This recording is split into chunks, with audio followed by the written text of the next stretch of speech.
Să ai poftă. Mulțumesc. Suntem la Bed and Breakfast. Înțeleg că e foarte căutat genul ăsta de loc în Timișoara, pentru că în general oamenii care ajung pe aici cam pleacă de prin țară, știi? Și fac un ultim popas, să spunem, ori la Timișoara, ori la Arad. Și atunci nu sunt interesați. Noi plecăm din Timișoara, mergem la Arad. Azi în Timișoara, mâine în toată țara. Mie mi-era dor de vestul țării, serios. Nu prea am ajuns mai în partea asta cu Roventura, dar nu e niciodată prea târziu.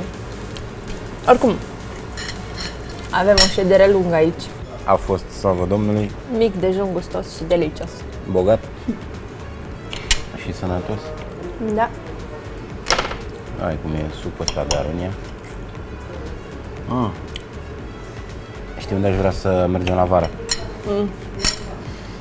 La Charlottenburg. E sătucul în care se face sucul ăsta de aronia, singurul stat circular, rotund, cum vrei să-i spui, din România. Mai trăiește acolo o singură familie de sași Da. care au pus bazele satului și au acolo una dintre cele mai mari plantații din țară de aronia. Aronia. E pe buzele tuturor sucul ăsta în ultimele... Eu am ales varianta cu mere, e un pic mai dulce. Tu ai voie să bei din ăla cât vrei. Tu bei La mine asta 100 de mililitri pe zi. Asta e porția zilnică și dimineața după masă.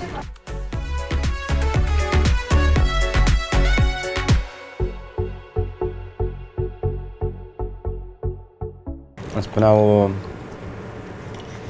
domnii de la hotel că aici ajung mai degrabă oameni care vin cu treabă.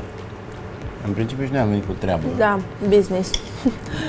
Numai că treaba noastră Noi e suntem în să trecere. călătorim. Sper că te-ai săturat, că trebuie să o luăm din loc, știi, nu? Gata? Ai mai o bucătură, ultima, și am plecat. Păi ne cam grăbim. Stai liniștită, E da. târziu. Se face noapte de vreme. Dacă beau asta, pot să ajung pe lângă mașină înaintea ta la Arad.